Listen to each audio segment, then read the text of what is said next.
znaš, evo nas u vrelim gumama, opet se u pravo vreme na pravom mestu. Vrućina je, leto se dobro zahuktalo, a do sada je leto uvijek bilo namenjeno i rezervisano da se ide na more i na odmore. Međutim, poslednjih godina automobilska industrija se baš provrednila i to leti. U skladu sa time, pred nama je svetska promocija Mercedesa GLA u Varšavi. Mogli smo kao i milion puta do sada na svetsku premijeru Mercedesa GLA da odletimo avionom. Ovog puta hteli smo nešto drugačije. Krenuli smo onako što bi mi rekli pasući, polako, kamperom. I nosimo dva bicikla, Storm Rider i Stradale, kako bi istražili puteve kojima se malo ređe ide po ovom delu Evrope. Hoćeš kažeš, kamper nije dovoljno spor, pa treba i biciklima da se krećemo, tako? Spor ili... Dostižan. Tako da je jedan od naših planova da upravo biciklima stignemo na promociju Mercedesa GLA. S obzirom na letnje gužve, treba dobro isplanirati put. Odabrali smo granični prelaz Horgoš 2, jer na njemu je bilo najmanje gužve. Za divno čudo od ova godine, 15 minuta možda smo čekali. Formalnosti super. Mađarska policija i carina vrlo dobro organizovane, što znači da se to mnogo brže ide. Znači da je to žiglasanje prilikom ulaska u Evropsku uniju. Za to ste se borili. Cilj nam je bio Eger, grad koji je severno od Budimpešte, zapravo na samoj gotovo granici sa Slovačkom. Divno, takođe jedno mestašce, ovog puta vinska regija. I ono što je možda mnogo važnije, udoban kamperski smeštaj i uopšte udobna atmosfera. Vidi, imaš ti neki favorit u Egeru? Imam. Zove se Dolina lepih žena. Dopala mi se i šetnjica po starom gradu, a najviše mi se zapravo dopala atmosfera koja govori o tome da smo svi pre 100 godina bili jedna ista kulturna jedinica. I kamp svega 200 metara od najvažnijih tačaka u Egeru. A to je vrlo važno da kamp bude blizu ovih vinskih podruma. Možete pretpostaviti zašto. Kada se obave sve degustacije, da možemo lako da ga nađemo, mislim, da se ti dokotrljaš. Da se dokotrljamo. Dakle, u ovom delu vinske Mađarske možemo kažemo da je taj vinski turizam zaista baš razvijen. S obzirom da nema glavobolje, vino je bilo dobro. Pravac Visoke Tatre i preko njih ulazimo u magični grad Krakov. Prva destinacija na našem putu kroz Poljsku. Kamper smo parkirali 5-6 km od centra Krakova. Ono što smo primetili da je grad savršen za biciklizam. Uređene staze, biciklističke uz samu reku Vislu. Ceo grad Krakov je prilagođen za bicikliste. U Krakovu na biciklu se krećete brzo, efikasno i bez ikakvog stresa. Ne zaboravite, dragi moji, kada ste na putovanju, maksimalno jedan muzej na dan. Jedno od mesta u Krakovu koje ne treba propustiti je svakako muzej koji je smešten u Schindlerovoj fabrici. To mesto je zapravo mnogo više od muzeja i pruža nam uvid u to kako se živelo tih jezivih godina od 1939. do 1945. I historijskih činjenica koje posle 80 godina neko može da pomisli da se nismo mnogo odmakli. A sve i da jesmo, zapravo, takvih stvari se treba sećati kako se ne bi ponovile. Možda kažemo da je to nekako bio naš 4. dan u ovoj našoj severnoj turi prema Varšavi. Ide sve manje paradajza. Neko ga jede. Fruškogorski paradajz došao je na obalu reke Visle. Malo li je to? I sad ide na Baltičko more, čini mi se da neće on uzeti do tada. Hoće, ne briniti ništa. Baltičko more do Švedske neće preći, to ti ja obećavam. Sledeća destinacija je grad Kazimirec Donji. Kažimir Donji. Šta ti je najjači utisak od Kažimirža Donjeg? Mogu reći da je to stvarno jedan zanimljiv gradić. Opa. Pomalo liči na naše Sremske Karlovce. Sremac u stvari ne putuje po svetu, nego ide i traži Srem po svetu. Najtoplija preporuka za posetu ovog grada. Tu vam čak ne treba ni bicikl. malo nas je tu zavukla navigacija, pa smo prošli sporednim putevima, ali zato kad pogreši navigacija, često može da se vidi ono što inače ne bi videli, tako da smo mi došli sa donje strane, dosta smo se vozili neki 50 km po Turskoj kaldrmi ili makadamu, šta je to li, ne znam. Turska kaldrma, moj Miodraže, tebi je sve pusto tursko u glavi. Vrlo skroman kamp koji je na obali reke Visle i zapravo u nekoj priručnoj marini je dovoljno, kako je Lidija rekla, blizu grada da nam čak nije trebao ni bicikl, a grad sam po sebi fantastičan. Dobra hrana, odlična pijaca. Ako ste u ovom delu sveta, ne propustite pijacu u kojoj se prodaju lokalni proizvodi. Šta je ovo? Ovo su čvarci zapravo u svinjskoj masi. To mi zovemo droždina u principu. I ono što smo još videli, a to dugo nismo negde na nekom putu, bezbrojne plantaže hmelja. Naravno da nismo propustili da probamo pivo od pravog hmelja. Skoro smo zaboravili kakvog je ukusa. Ne znam kad ovi naši, od čega ovi naši prave pivo? Ne molim te, Apatinska pivaro, javi se, od čega praviš pivo kad ja hmelj nisam video? This is local? Yeah, it's local beer from Imbrant. It's like the closest brewery that we have here. It's like 15 kilometers from here. And that one is like the classic Pilsner. And I have also like two different variations. I have like wheat beer with strawberry and orange IPA. Yeah, but this one is made of the local grown hop. Yeah, like the most local that we This have. is the Lublin hop, is very famous, something like that. Even closer than Lublin. Inače, vrlo očuvano mesto, vidi se da se ulaže u turizam, vidi se da neguju kulturu i istoriju i jednostavno mesto koje je apsolutno za preporučiti da se dođe na nekoliko dana. Ima dovoljno malih hotela, tako da smeštaj nije problem. Uzbuđena sam. Ovde je toliko dobra hrana, ali ono što mene fascinira, a to je salata.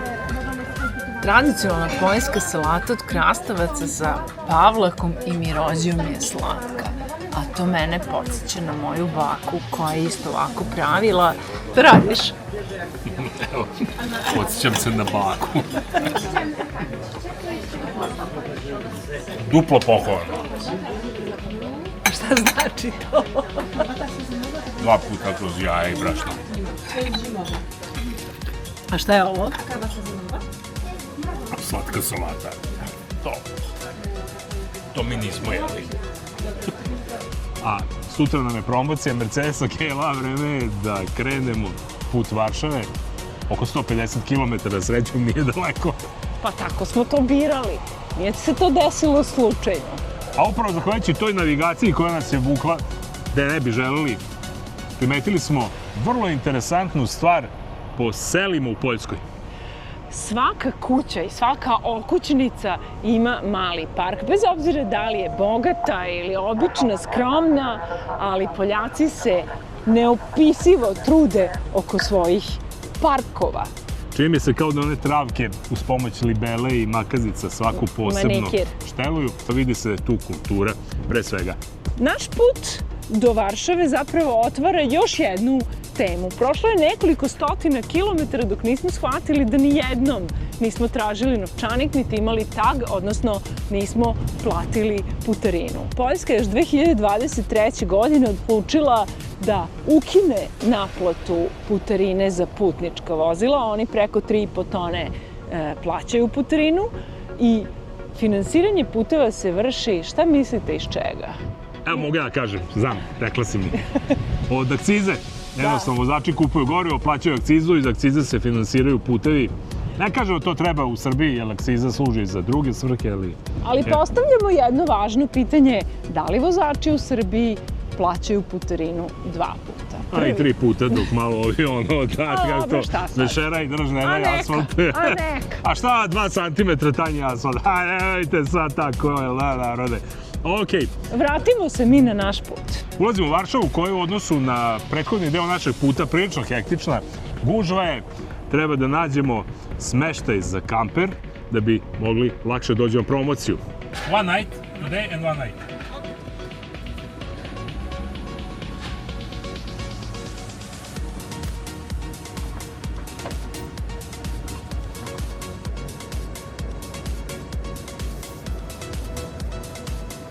I naš Storm Rider i Stradale sada dolaze do punog izražaja.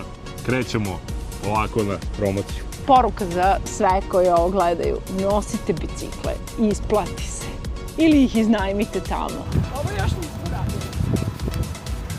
Tu nazad u tašni moj sako, naš Mercedes. Da ćeš večerom da budeš elegantan. Moja tako kaže, stil elegantni oblačenja.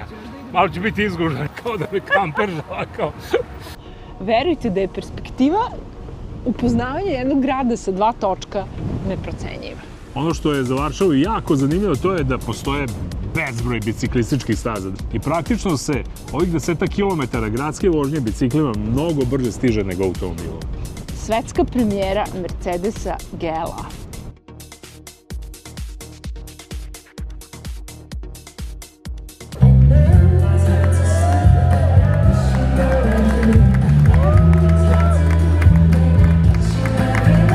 Na sredini našeg puta zapravo stigli smo i do cilja.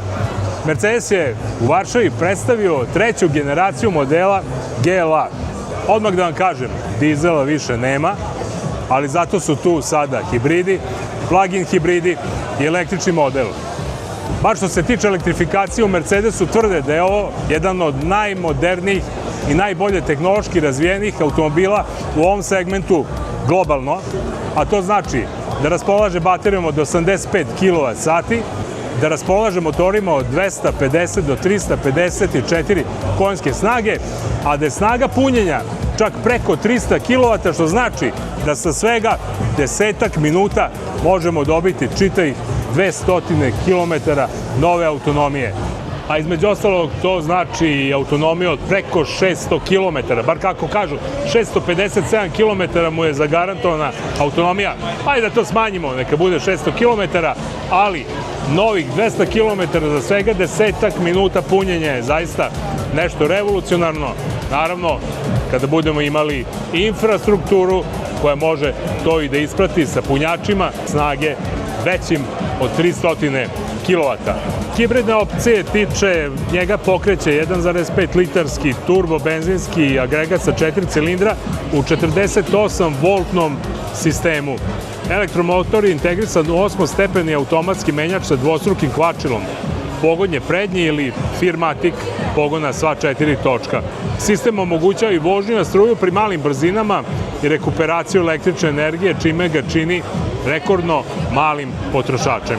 Kada je plug-in hibrid verzija u pitanju, Mercedes GLA 250e raspolaže sa benzinskim agregatom od 1,33 litre, od toga samo elektromotor 109 konjskih snaga, da bi ukupna sistemska snaga Mercedesa GLA plug-in hibrid bila 218 konjskih snaga uz fascinantnih 450 Nm obrtnog momenta. Pri tome plug-in hibrid raspolaže sa baterijom od 13 kWh i zagarantovani gotovo 80 km vožnje samo na električnu energiju. Mercedes GLA 250e plug-in hibrid do 100 ubrzava za 7,9 sekundi, a maksimalna brzina mu je 210 km/h. Snaga punjenja plug-in hibrida na punjačima na izmeničnu električnu energiju je od 11 do 22 kW, što znači da za svega pola sata možemo dopuniti ovu bateriju za novih 70 km samo na električnu energiju. Šta ćete više? I struja, i benzin. Trenutno to je realnost automobilske industrije. Monitor infotainmenta više liči nekom bioskopu nego automobilu. Ovo do sada u automobilskoj industriji još nismo videli. U naredne 4 godine Mercedes GLA će sa ovom tehnologijom igrati jednu od najznačajnijih uloga u svetskoj automobilskoj industriji. Ako je suditi po tome kako su prošli njegovi prethodni modeli, nema razloga da sumnjamo u to. Tradicija, kvalitet, bezbednost i nova tehnologija su uvek bili na strani die beste Mercedesa. Guten Abend, Herr Kalenius. Ich gratuliere, ich komme aus Serbien. Serbien. Ja, ich wollte Sie was fragen. Bitte. Was würde Karl Benz sagen, wenn er jetzt den neuen GLA gesehen? Er wäre stolz. Warum? Hightech, Schönheit und ein echter Mercedes. Und was bedeutet zum Beispiel in 2, 3, 4 Jahren, was noch immer modern sein wird? Also ich glaube, das wird ein Bestseller, ganz klar. Das Design ist ja zeitlos elegant, aber der Jörg hat es vorher gesagt, mit MBOS kannst du immer neue digitale Contents runterladen over the air. Das heißt, das Auto wird nie alt werden. Vielen Dank, wünsche Ihnen viel Glück und vielen Dank noch einmal. Danke. Karl Benz bi bio ponosan, zaista dobro izgleda, odlične su tehničke performanse, još ako ne bude koštao kao 2 Kineza, zaista ima velike šanse da naredne 4 godine dominira Evropom. Sad Lela, kad on Lidija dođe u neki novi grad, muzej, ali ovog puta nije muzej, već biblioteka. Čekaj, jel misliš da će ti pasti uši s glave ili kosa sa glave od biblioteke? Kosa već otpadne, nego bojim se da ova žica ne pukne pa da mi ne otpadne uši. Čekaj, usijala se, dobro, ali ajde sad daj da ohladimo prvo, pa onda... Biblioteka. Zamislite kakva je privilegija biti student u Varšavi, ići u čitaonicu i znati da je čitav jedan park i bašta iznad vas. Kako to ostavlja poruku i studentima, kad je neko uspeo to da napravi, da vama stvori uslove da učite, da menjate svet, i onda zaista ta odgovornost koju dobijate na taj način je nešto što ne bi smelo da se izneveri. Ne, tu studenti ne dobijaju samo znanje, već i kulturu i potrebu da žive u zelenilu. Moglo je da bude beton. Cela Poljska je zelena, to su po 3 reda šume uz svaki autoput u gradovima. Kao da nemaju motornu testernu Lidija, ali? Sve su ih i prodali nama. Poljaci imaju fantastičnu kuhinju. Domaću kuhinju i internacionalnu i cene su potpuno umerene. Evo probam tradicionalni poljski boršč. Neobično je, slatko je, nisam to očekivala. Slatka supa. Ali su knedlice super. Ali znaš, ja bih mogla danima još da ostajem u Varšavi, ali mene zove Gdanjsk i to već jako dugo.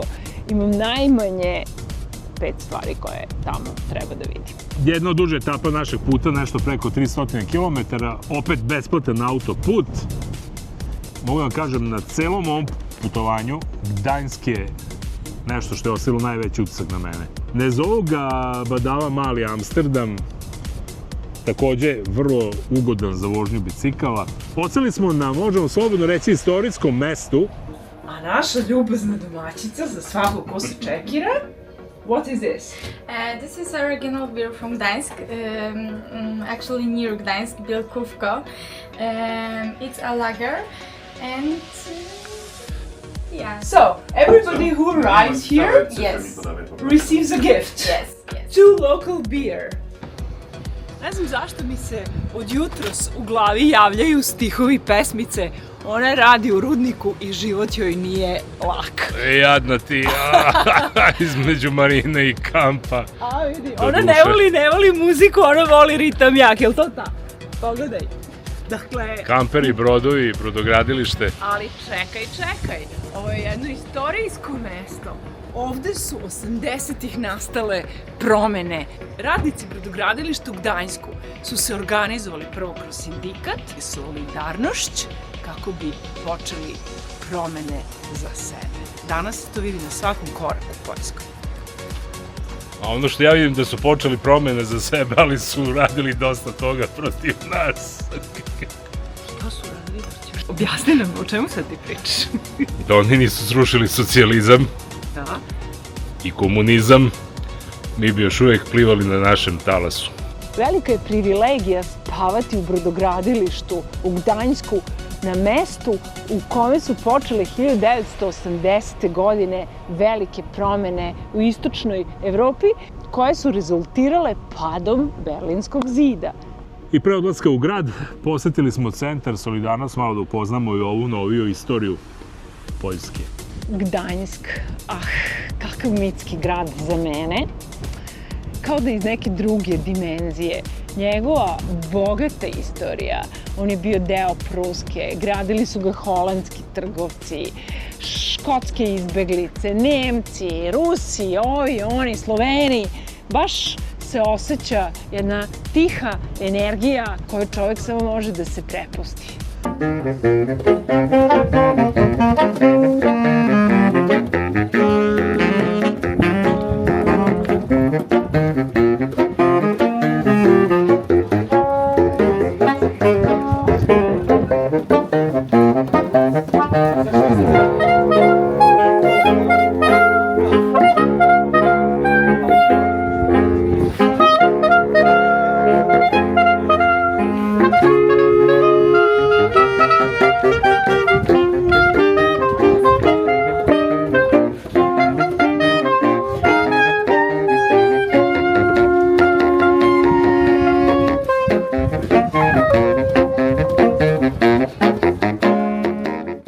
Ja sam lično očekivao ako Lučki grad i to su negde nabacane socijalističke zgrade, stanovi i sve ostalo, međutim ovaj centar Gdańska je fantastičan. Gde god krene oko je prosto neverovatno i uređeno, neverovatna arhitektura koja je očuvana.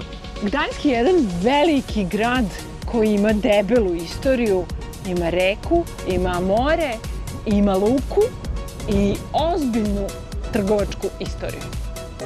Iznad mene se nalazi žurav. To je jedan od najvećih simbola Gdańska. To je lučka dizalica koja je služila za pretovar tereta i nameštanje jarbola. Pokretala se tako što su ljudi unutar ovog velikog točka hodali u njoj kao hrčak u točku.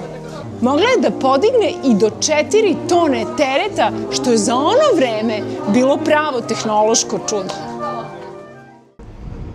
I evo nas na samom kraju ovog našeg pasućeg, laganog krstarenja kamperom i biciklima, kažem, po istočnoj i severnoj Evropi.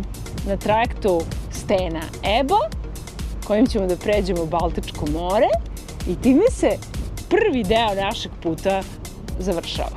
Malo kamperom, a malo i biciklima sa ostrva na ostrvo, hop, hop. Gledajte sledeću epizodu.